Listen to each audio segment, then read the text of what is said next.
नमस्कार, आप देख रहे हैं बिस्तक। मैं हूं रजत देवगन। आखिर वो दिन आया जब भारतीय बाजार में गजब तेजी बन गई। दरअसल हुआ ये कि अंतरराष्ट्रीय संकेत बहुत बढ़िया थे। अमेरिकन मार्केट की क्लोजिंग ठीक हुई थी, ऊपर से एशिया बाजारों का मूड माहौल बहुत अच्छा था। गिफ्ट निफ्टी बताया था कि तगड़े गैप के साथ खुलेंगे और हमारे बाजार खुद पिछले 60 ट्रेडिंग सत्रों से एक रेंज में फंसे हुए थे। हम 22,700 के लेवल को कन्विंसिंगली क्रॉस नहीं कर पा रहे थे। आज 10 बजे के बाद 22,700 के लेवल के ऊपर निकल गए तो बस बुल्स ने अपनी पकड़ बहुत मजबूत कर डाली।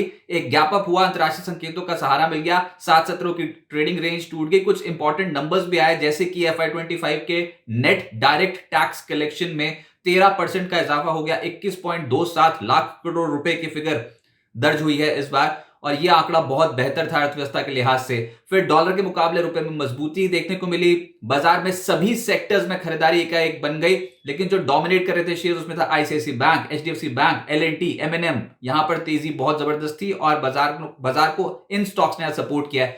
और मिड कैप स्टॉक्स में हुआ यह कि ओवरसोल्ड जोन से पलटे आज मिड कैप स्टॉक्स। इंडेक्स खुद 2.25% ऊपर आ गया, mid cap index.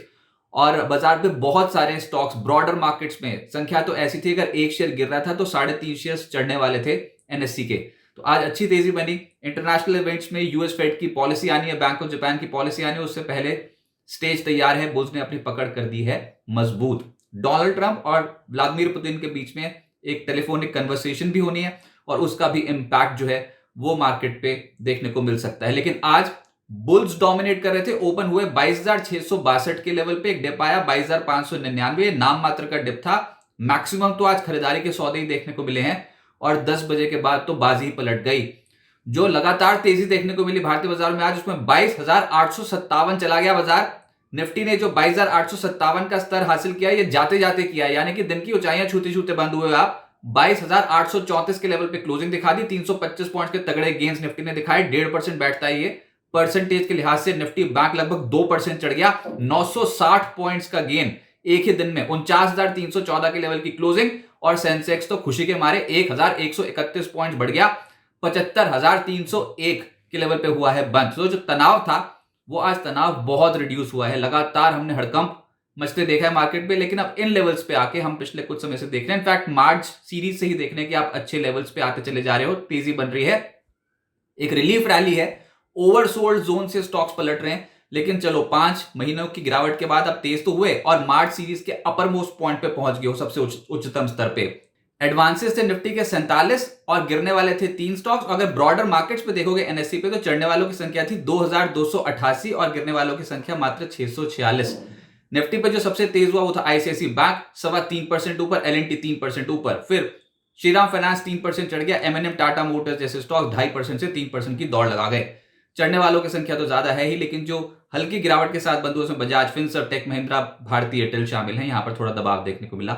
F&O gainers में पेटीएम का नंबर आ गया, 7.5% का उछाल। पॉलिसी बाजार 7.25% ऊपर, जोमैटो 7% ऊपर, IIFL CDSL 6% ऊपर। तो जो बहुत पिट गए थे वो खरीदारी हुई है और ये सब मिड कैप स्टॉक्स हैं जो एकदम से तेजी शो कर रहे हैं। तो आपको ये चार्ट्स पे आप ढूंढोगे भी तो नहीं मिलेंगे, तो बहुत ही ओवरसोल्ड जोन से पलट रहे हैं ना स्टॉक्स, तो गजब की खरीदारी दिखाई देती है, लेकिन पहले ही पिट चुके हैं। निचले स्तरों से हो रही है खरीदारी। F&O लूजर्स में चंबल फर्टिलाइजर, बजाज फिनसर्व, पिडिलाइट, भारती एयरटेल और SRF जैसे स्टॉक्स में गिरावट देखने को मिली। मिड कैप गेनर्स की सूची बहुत बड़ी है, लेकिन उसमें सबसे ऊपर रहा रेमंड 14% ऊपर, मैस्टेक 12.5% चढ़ गया, मॉर्पन लैब 12.5% ऊपर, त्रिवेणी टर्बाइन 12.25% ऊपर, सूला विनयार्ड्स, गैब्रियल जैसे स्टॉक्स 9.5% चढ़े हैं। गैब्रियल रिकॉर्ड हाई लेवल्स पे पहुंच गया। Welspun living, prudent, Finolex cables, Voltamp 8% से 9.25% की तेजी पकड़े हुए थे। मिड कैप लूजर्स में power India, Gensol, Aarti pharma, KIMS, Atul, कुछ ऐसे स्टॉक्स जहां पर गिरावट देखने को मिली है। सेक्टर स्पेसिफिक सभी सेक्टर्स चल गए। सबसे तेज थे रियल एस्टेट स्टॉक्स, जिसमें रेमंड 14% ऊपर, लोधा 4.5% चढ़ा है, महिंद्रा लाइफ स्पेस, DLF 3% से 4.25% चढ़े हैं, प्रेस्टीज फिनिक्स लिमिटेड चढ़ गए 3-3%। और आज तो चौके छक्के लगाने के मूड पे था मार्केट, डिफेंसिव का नंबर ही नहीं आया। ऑटोज चढ़ गए आज, जिसमें Bosch, Motherson, M&M, Ashok Leyland, Tata Motors जैसे स्टॉक्स में बहुत अच्छी खरीदारी देखने को मिली। फाइनेंशियल्स का दिन था, जिसमें Chola finance, LIC housing, ICICI bank 3.25% से 3.5% ऊपर। श्रीराम फाइनेंस ने गजब कर दिया, 3% ये भी ऊपर आ गया। MCX, PFC जैसे स्टॉक्स में तेजी आई। सरकारी बैंकिंग इंडेक्स में अच्छी तेजी बनी, स्टॉक्स भी चढ़े, जिसमें union bank, bank of India, IOB, bank of Maharashtra, UCO bank, central bank 3% से 5% की दौड़ लगा गए। देखो किस तरीके की मार्केट है, बहुत ही ज्यादा पैनिक की स्थिति थी तो चलने का नाम नहीं लेते, चले तो सब इकट्ठे चल गए। निजी क्षेत्र के बैंक्स में भी आरबीएल बैंक 5% ऊपर, आईडीएफसी फर्स्ट बैंक 3.5% ऊपर, ICICI bank, city union bank, Kotak bank, बंधन बैंक 2% से 3.25% ऊपर बंद हुए। मेटल्स तो वैसे ही आउटशाइन कर रहे हैं। आज जो चले उसमें Ratnamani, NMDC, Vedanta, JSPL, Hind copper, Hindalco 2.25% से 5.5% ऊपर। फिर फार्मा स्टॉक्स में Sun pharma, Aurobindo pharma, Ipca labs 2.5% चढ़े। ल्यूपिन, ग्लेनमार्क, टोरेंट फार्मा में भी तेजी देखने को मिली 2% से ज्यादा। मीडिया स्टॉक्स में पीवीआर, आइनॉक्स गजब चला 6.5% ऊपर। फिर dish TV, network 18, tips music, जील, सारे गामा 3.25% से 5% के आसपास तेज होते हुए नजर आए। अब आगे क्या होगा? बाजार में बड़ा ब्रेकआउट तो हुआ ही है। जैसे हमने कहा कि 7-17 से एक रेंज में फंसा हुआ था मार्केट। निफ्टी की जो रेंज थी वो नीचे थी 22,245, ऊपर थी 22,676, इसी में फंस के रह गए थे। लेकिन आज हुआ ये कि जैसे ही एकदम से बाजार आज खुलने वाला था तो एक गैप अप ओपनिंग के संकेत मिले गिफ्ट निफ्टी से, और हमने गैप अप ओपनिंग कर दी। डिप आया था उसको एब्जॉर्ब भी कर लिया फटाफट। 10 बजे के बाद तो फिर पलट के देखा नहीं। तो 22,680 का लेवल जो क्रॉस हो गया, मोटा मोटा 22,700 का लेवल, तो समझो कि बहुत ही बड़ा एक बैरियर था, उसको निकाल दिया। और आपको बार बार ये बोला था कि 22,700 का लेवल जब आएगा उसके ऊपर निकल जाएंगे तो एकदम से तेजी आएगी। और 1 घंटे की क्लोज देखना, 22,700 के लेवल के ऊपर जब निकला तो फिर क्या तांडव हो गया मार्केट में।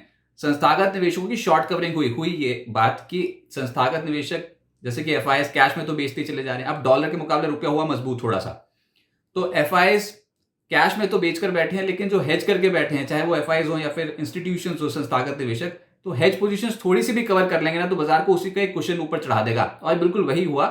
हेज पोजीशंस थोड़ी सी कवर करी, शॉर्ट पोजीशंस जो बन रखी थी इंडेक्स फ्यूचर्स में या फिर स्टॉक फ्यूचर्स में थोड़ी सी कवरिंग करी, प्लस के अगर आंकड़े आ गए तो फिर आप ये समझो कि उसका कुशन मिलेगा बाजार को। शॉर्ट कवरिंग के चलते बाजार जो है वो हायर लेवल्स पे पहुंचता हुआ नजर आया, और ऐसे हायर लेवल्स पे पहुंचा है कि 20 दिनों के औसत के लेवल के ऊपर आ गए कंफर्टेबली। 22,623 है 20 दिनों की एक्सपोनेंशियल मूविंग एवरेज, इसको पार नहीं कर पा रहे थे, इसके ऊपर आ गए। पुट राइटर्स जमकर बैठ गए। आज पहले 22,500 के कॉल राइटर्स ट्रैप हुए, 22,600 वाले कॉल राइटर ट्रैप हुए, 22,700 वाले कॉल राइटर ट्रैप हुए, जाते जाते बस 22,800 का सहारा था कि चलो यहां पर रुक जाएंगे, वो भी ट्रैप हुए। 22,800 के कॉल राइटर्स ट्रैप हुए, यानी कि देर दरान शॉर्ट पोजीशंस काटते चला गया मार्केट। और ऐसा होना ही था, बहुत ज्यादा ओवरसोल्ड हो चुके थे, तो वहां पर एकदम से खरीदारी आनी थी। 22,600 22,700 का स्तर अब नीचे तोड़ने में मुश्किल आएगी। यही लेवल था ना रेजिस्टेंस, ये तो लेवल नहीं ना टूट रहा था ऊपर, तो अब इसके नीचे जाने में थोड़ी दिक्कत आ सकती है। यानी कि मोटी मोटी बात है कि आप हायर लेवल्स के लिए कूच कर रहे हो। 23,100 का अगला पड़ाव है निफ्टी पे। आसान तो नहीं है ये जो ट्रेजेक्टरी है, जो जर्नी है, हिकअप्स होंगे, यानी कि उठापटक देखने को मिलेगी। लेकिन हाँ, कोई भी डिप आए तो फिर खरीदारी करने का मौका तलाशें। अगली जो इंपॉर्टेंट एक लेवल आता है, एक रेजिस्टेंस आता है, ये 23,100 भी आता है, और 50 दिनों की औसत जो है वो भी लगभग 23,000 के जोन्स के आसपास ही है, 22,992। लपक के नहीं खरीदें। आप अगर हमारे साथ जुड़े हो पुस्तक पे तो आपको ये साफ तौर पे ये पता है कि हम कभी भी जब बहुत तेजी आ जाती है तो उसके बाद हमेशा बोलते हैं कि थोड़ा ठहराव जरूरी होता है, ठहराव वाली मार्केट पे खरीदना चाहिए ताकि एक बड़ी रैली आपको मुनाफा दिलाए। तो अभी एकदम से लपक के खरीदेंगे तो फिर हायर एंड पे फंसने का चांस बन जाएगा। तो थोड़ा सा रिट्रेस हो, हल्का सा डिप आए, तब अपनी पोजीशंस को ऐड कर सकते हैं। मौजूदा स्तरों पे कम खरीदें, डिप में ज्यादा खरीदें, खरीदारी सपोर्ट पे ही करें। मैक्रो इवेंट्स का बड़ा असर देखने को मिलेगा। जैसे मैंने कहा कि ट्रंप और व्लादिमीर पुतिन के बीच में जो बातचीत होगी उसका असर ग्लोबल मार्केट्स पे पड़ेगा। ऊपर से फिर यूएस फेड की पॉलिसी आनी है कल, भारत के समय अनुसार देर रात को आएगी, उसका असर तो ग्लोबल मार्केट्स पे पड़ेगा। और बैंक ऑफ जापान की भी पॉलिसी आनी है, उसका असर भी देखने को मिलेगा। लेकिन मार्केट्स को ये सारी चीजें पता है, मार्केट पहले ही फॉरवर्ड लुकिंग होता है, बाहर पहले आगे की चीजों को डिस्काउंट करके चलता है भविष्य को।